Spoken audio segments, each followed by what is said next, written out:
Hello students, कैसे हो आप सभी। उम्मीद करता हूं कि आप अपनी तैयारी में जुटे होंगे क्योंकि समय बहुत करीब है और एग्जाम 16 तारीख से शुरू होने वाले हैं। तो मैं उम्मीद करूंगा कि आप अपनी तैयारी में बिल्कुल पूरी मेहनत के साथ, जी जान के साथ जुटे हुए होंगे।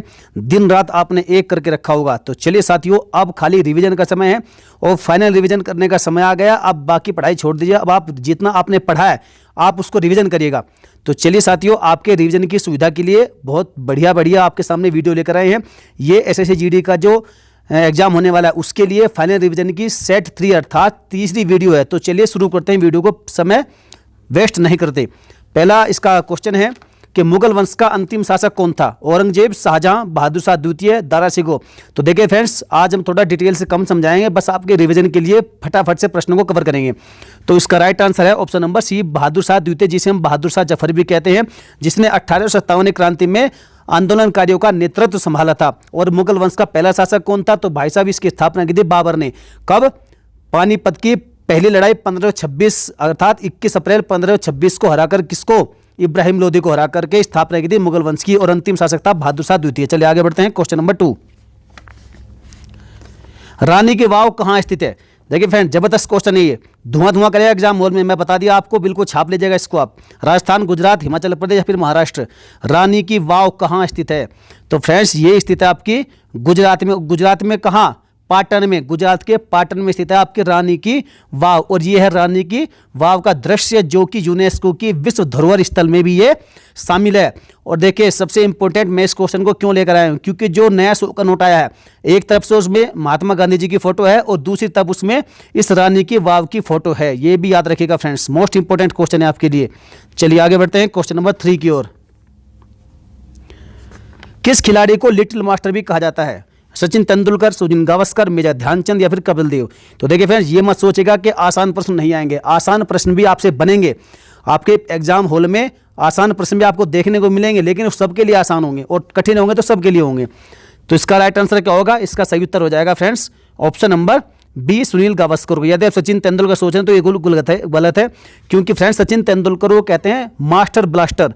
क्या कहते हैं? Master blaster. जो सुनील गावस्कर को कहते हैं लिटिल मास्टर, जबकि मेजर ध्यानचंद को हॉकी का जादूगर कहते हैं। और जो कपिल देव हैं, इनको क्या कहते हैं? इनको हरियाणा का हरिकेन। क्या कहते हैं? हरियाणा का हरिकेन किसे कहते हैं? कपिल देव को। शायद ये बात बहुत ही कम छात्रों को पता होगी, तो याद रखिएगा, मोस्ट इंपॉर्टेंट क्वेश्चन। आगे बढ़ते हैं क्वेश्चन नंबर 4 की ओर। निम्न में से कौन सा देश G20 ग्रुप का हिस्सा नहीं है? इंडोनेशिया, तुर्की, भारत या फिर उत्तर कोरिया। मोस्ट इंपॉर्टेंट क्वेश्चन है। इसका राइट आंसर है ऑप्शन नंबर डी, उत्तर कोरिया। इंडोनेशिया, तुर्की और भारत, ये तीनों ही इस G20 ग्रुप के हिस्से, G20 ग्रुप के समूह हैं, जबकि उत्तर कोरिया नहीं है। यहाँ ध्यान दीजिएगा, यदि उत्तर कोरिया की जगह दक्षिण कोरिया हो जाता तो फ्रेंड्स वो इसका सही उत्तर हो जाता, क्योंकि दक्षिण कोरिया भी G20 ग्रुप में शामिल है, उत्तर कोरिया नहीं है। और ये उत्तर कोरिया कौन सा देश है? भाई साहब, किम जोंग वाला ये देश है, जो कि एक बहुत बड़ा तानाशाह है। और यहाँ पर खास बात है, मजेदार इंटरेस्टिंग बात है कि इसके देश में इसके जैसी बालों की कटिंग कोई भी नहीं रख सकता। यदि वह रखेगा तो मारा जाएगा। और भाई साहब, ये एक ऐसा तानाशाह है जो अपने मंत्रियों को भी नहीं छोड़ता, अपने खास रिश्तेदारों को भी नहीं छोड़ता। ये गलती होने पर तोप के सामने बांधकर उड़वा देता है। चलिए याद रखिएगा, उत्तर कोरिया। आगे बढ़ते हैं क्वेश्चन नंबर 5। धार्मिक स्वतंत्रता का अधिकार किस अनुच्छेद के अंतर्गत आता है? आर्टिकल 22, आर्टिकल 23, आर्टिकल 25 या फिर आर्टिकल 29। तो इसका जबरदस्त क्वेश्चन है फ्रेंड्स, और मूल अधिकारों से संबंधित आपके जो क्वेश्चन है वो बनते हैं पेपर में। एक आध प्रश्न यहाँ से फंस जाता है। तो इसका सही उत्तर है ऑप्शन नंबर सी, आर्टिकल 25। जो धार्मिक स्वतंत्रता का अधिकार है वह आर्टिकल 25 के अंतर्गत आता है, याद रखिएगा। आगे बढ़ते हैं साथियों, मौलिक अधिकार को तो आप बिल्कुल घोट कर पी जाइएगा, क्योंकि ये मोस्ट इंपॉर्टेंट है। चलिए क्वेश्चन नंबर 6 है, 10वीं अनुसूची का संबंध निम्न में से किससे है? दल बदल विधेयक, नगरपालिका, पंचायत राज व्यवस्था या फिर आपातकाल। तो देखिए फ्रेंड, जो 10वीं अनुसूची है इसका संबंध है दल बदल विधेयक से। मोस्ट इंपॉर्टेंट है, याद रखिएगा। और जो नगरपालिका है, जो नगरपालिका का संबंध किससे है? इसका संबंध है 12वीं अनुसूची से। जबकि जो पंचायती राज व्यवस्था है इसका संबंध आपका 11वीं अनुसूची से, यह भी याद रखिएगा। और जो आपातकाल है ये किस में है? तो इसका उल्लेख भाग 18 में है। कहां से? ये आर्टिकल जो है 352 से, आपको मालूम है, बहुत बार पढ़ा चुका हूं, 352 से 360 के बीच में इसका उल्लेख है। किसका? आपातकाल का। चलिए आगे बढ़ते हैं क्वेश्चन नंबर 7। देखिए फ्रेंड्स, वीडियो को फटाफट से कवर करने की कोशिश करेंगे हम। नीलगिरी की पहाड़ियां कहाँ स्थित है? मध्य प्रदेश, आंध्र प्रदेश, तमिलनाडु या फिर तेलंगाना? मोस्ट इंपॉर्टेंट क्वेश्चन है, आप जानते हैं। यदि आपने थोड़ा भी पढ़ा है, थोड़ा सा भी, तो आप इसका राइट आंसर लगा सकते हैं। मध्य प्रदेश, आंध्र प्रदेश बिल्कुल नहीं हो सकता, और इसके पास तेलंगाना यहाँ भी नहीं होगा, तो कहाँ होगा? तमिलनाडु में होगा। तमिलनाडु में है कौन सी? नीलगिरी की पहाड़ियां स्थित। याद रखिएगा, मोस्ट इंपॉर्टेंट क्वेश्चन है। और नीलगिरी की सबसे ऊंची चोटी का नाम क्या है, ये बताइएगा। मोस्ट इंपॉर्टेंट क्वेश्चन है।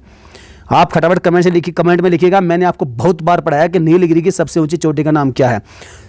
चलिए, और दक्षिण भारत की यदि पूछ लिया जाए आपसे कि दक्षिण भारत की सबसे ऊंची चोटी का नाम क्या है, तो भाई साहब वह है अनाईमुड़ी, जो कि अन्नामलाई पर्वत श्रेणी में स्थित है।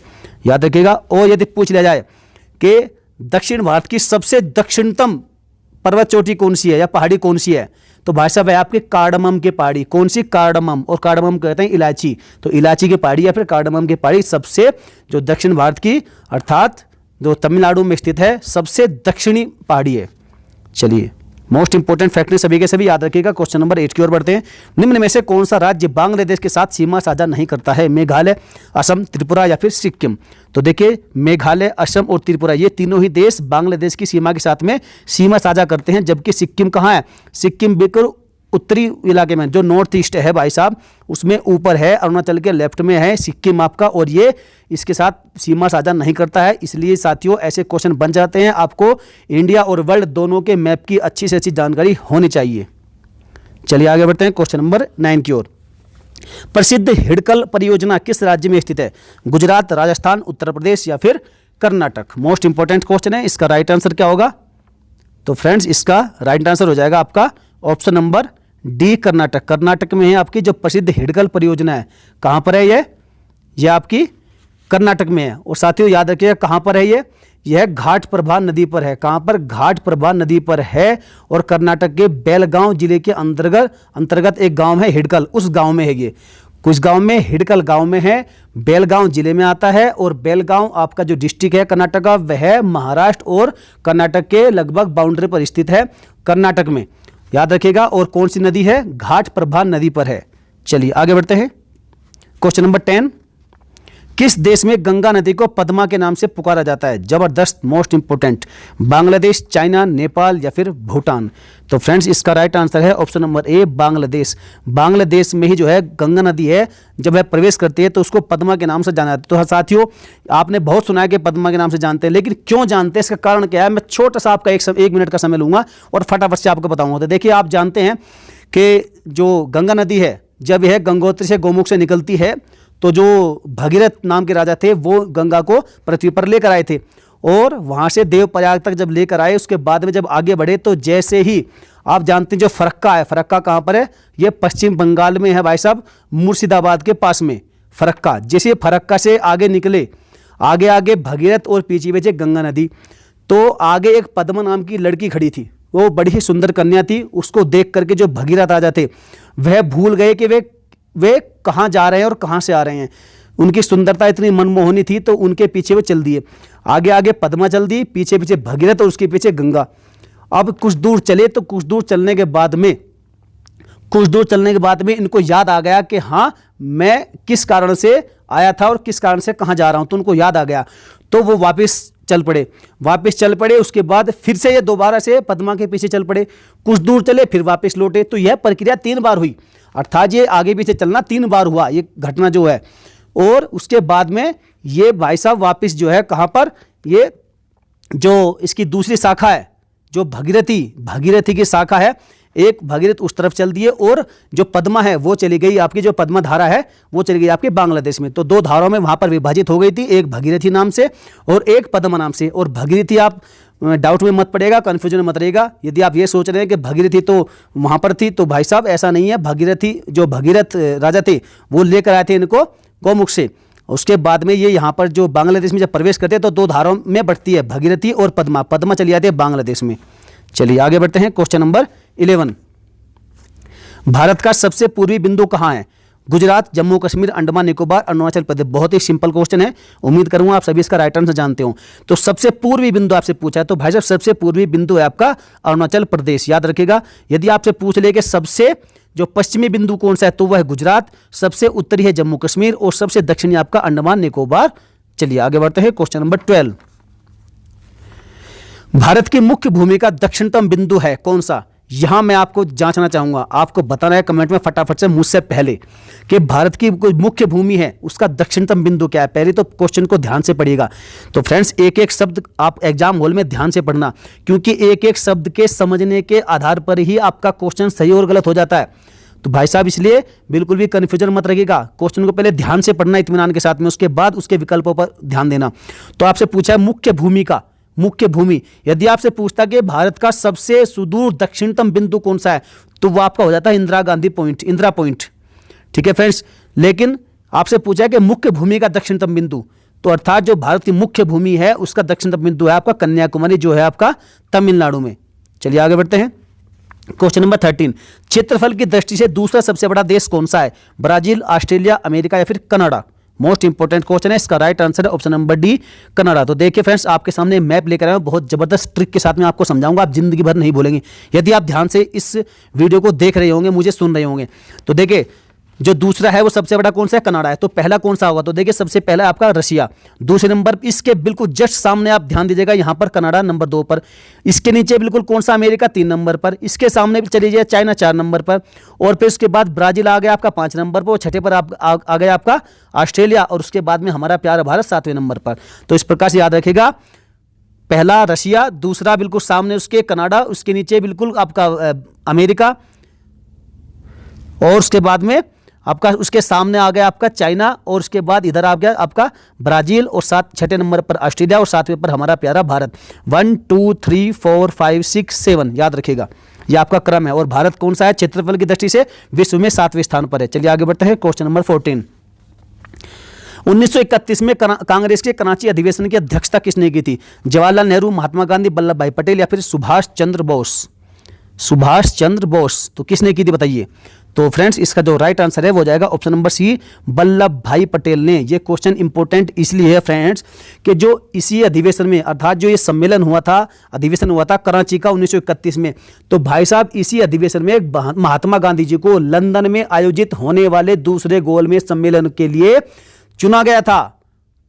याद रखिएगा, इसलिए आपका ये मोस्ट इंपॉर्टेंट है। आपका दो तरह से क्वेश्चन बनेगा घुमा फिरा कर। आपसे या तो ये पूछ सकते हैं कि किस अधिवेशन में, कांग्रेस के किस अधिवेशन में महात्मा गांधी को दूसरे गोलमेज सम्मेलन में हिस्सा लेने के लिए चुना गया था? तो वह था आपका 1931 का कांग्रेस का जो अधिवेशन हुआ था कराची में।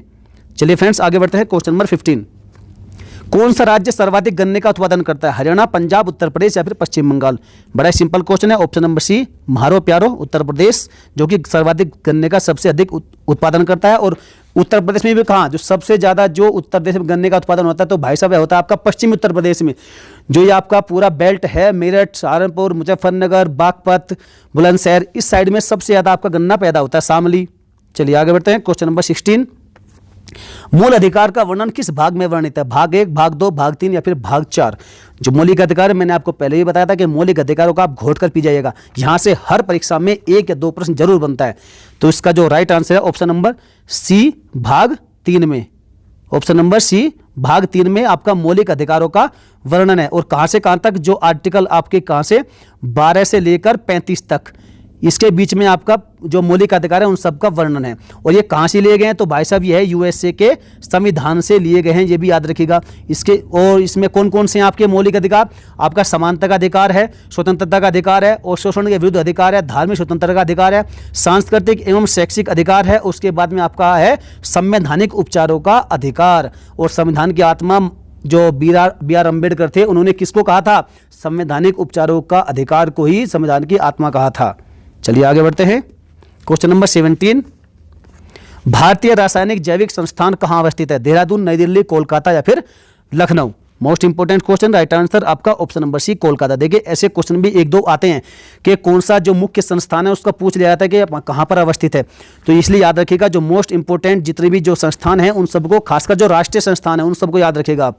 तो कोलकाता में आपका भारतीय रासायनिक जैविक संस्थान।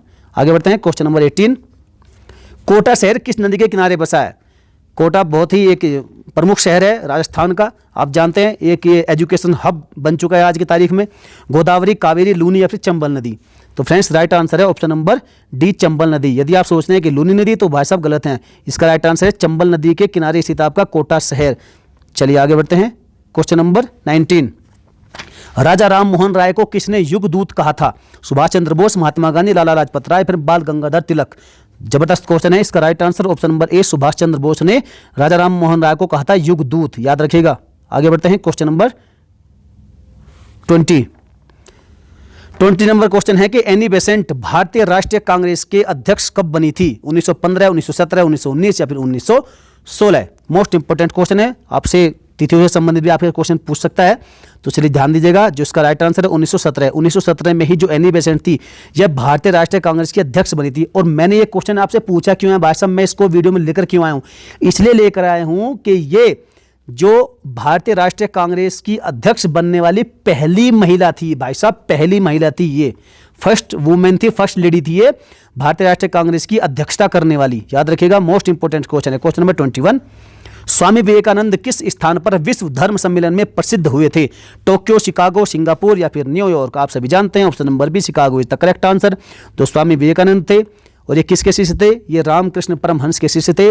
और इन्होंने भाई साहब अमेरिका के शिकागो में विश्व धर्म सम्मेलन में भाग लेकर पूरी दुनिया को चौंका दिया था और जो हमारी संस्कृति है, भारतीय संस्कृति, उसका विश्व पताका फहराया था। और इन्होंने अपनी जो स्टार्टिंग है, जो शुरुआत है, वो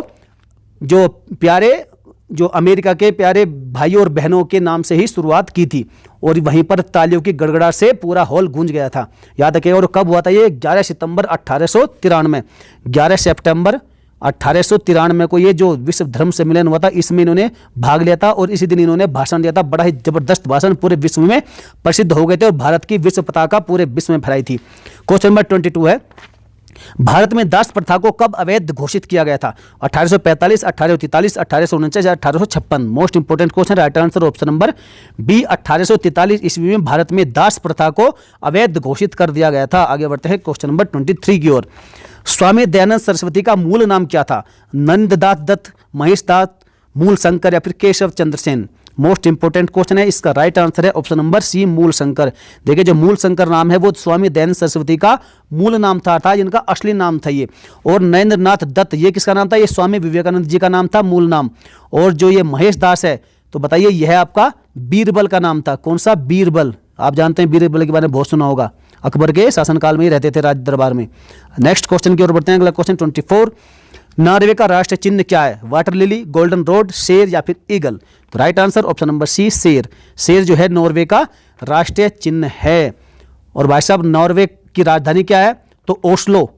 ओस्लो नॉर्वे की कैपिटल है। देखिए जहां भी विश्व के किसी भी देश का नाम आए तो फ्रेंड्स आप आदत डाल लीजिएगा, अपनी आदत में शामिल कर लीजिएगा। उसकी राजधानी यदि आपको याद नहीं है तो भाई साहब गूगल सर्च करिए, आपको मालूम होना चाहिए। आप जब बार बार ये सब देखेंगे तो आपको सारे जो विश्व हैं उनकी सभी कैपिटल बड़ी ही आसानी से याद हो जाएगी, जैसे मैंने की है। मैं भाई साहब आपको 1 मिनट के अंदर पूरे विश्व के जितने भी देश सबके कैपिटल आपको बोल सकता हूं, लेकिन मैं आपका समय खराब नहीं करना चाहता। आपका बड़ा समय कीमती है। बस मैं आपको इतना कहना चाहता हूं, जहां भी कोई देश आपको दिखाई दे, किसी का नाम दिखाई दिए, तो भाई साहब उस देश की कैपिटल यदि आपको याद है तो बहुत अच्छी बात है, यदि याद नहीं है तो आप फटाफट से गूगल करिएगा और उसकी राजधानी को देखिएगा। जब याद 10-20 बार ऐसे देख लेंगे तो आपके सभी कैपिटल और उनकी जो करेंसी है देशों की याद हो जाएगी। और नॉर्वे जो कंट्री है फ्रेंड्स, ये एक स्कैंडिनेवियन कंट्री है। कौन सी? स्कैंडिनेवियन कंट्री है। स्कैंडिनेवियन कंट्री में जो यूरोप की तरफ के देश हैं, जो नॉर्वे हैं, स्वीडन, फिनलैंड, ये 3 देश इसमें शामिल हैं। किसमें? स्कैंडिनेवियन कंट्री में। और जो अपना ये नॉर्डिक देश है, जो नॉर्डिक कंट्री है, उनमें नॉर्वे, स्वीडन और फिनलैंड के साथ साथ डेनमार्क और आइसलैंड भी शामिल हो जाते हैं, तो बन जाता है नॉर्डिक कंट्रीज। और जो स्कैंडिनेविया मैंने आपको बता दिया है कि उसमें आपका आ जाता है नॉर्वे, स्वीडन और फिनलैंड। चलिए मोस्ट इंपोर्टेंट क्वेश्चन है, आगे बढ़ते हैं। क्वेश्चन नंबर 25 और आज का अंतिम प्रश्न है। अंतिम प्रश्न आपका ये है भाई साहब कि पोंगल किस राज्य का प्रमुख त्योहार है? बहुत ही सिंपल क्वेश्चन है। आंध्र प्रदेश, तमिलनाडु, केरल या फिर त्रिपुरा? तो इसका जो राइट आंसर है वह हो जाएगा इसका ऑप्शन नंबर कौन सा? B, option number B, Tamil Nadu. Tamil Nadu का जो है प्रमुख त्योहार कौन सा है? पोंगल है। चलिए आगे बढ़ते हैं। तो फ्रेंड्स आज का क्वेश्चन आपके लिए है, भारतीय रिजर्व बैंक का राष्ट्रीयकरण कब किया गया था? आप बताइएगा फटाफट से कमेंट करके। 1956, 1935, 1949 या फिर 1959? फ्रेंड्स आपसे पूछा है क्वेश्चन में कि राष्ट्रीयकरण कब हुआ था। आरबीआई की स्थापना नहीं पूछी, राष्ट्रीयकरण पूछा है, तो ध्यान दीजिएगा। तो चलिए फटाफट से कमेंट बॉक्स में इसका राइट आंसर लिखिए। यदि आपको वीडियो अच्छी लगी है, मेरी मेहनत आपको सफल लगी है, तो आप एक लाइक करके हमारे मोटिवेशन को बढ़ा दीजिए। हम आप लाइक करते हैं तो हमें साथ ही मोटिवेशन मिलता है, आप अच्छे अच्छे कमेंट करते हैं तो हम जब पढ़ते हैं तो हमें खुशी मिलती है और हमें जोश आता है, मोटिवेशन मिलता है और अच्छी अच्छी वीडियो बनाने की प्रेरणा मिलती है। चलिए फ्रेंड, जो भी एग्जाम की तैयारी करें, किसी भी खासकर जो SSC GD या फिर UPSC की तैयारी करें, तो फ्रेंड उनको फटाफट से आप इनको धुआं कर दीजिएगा, शेयर कर दीजिएगा।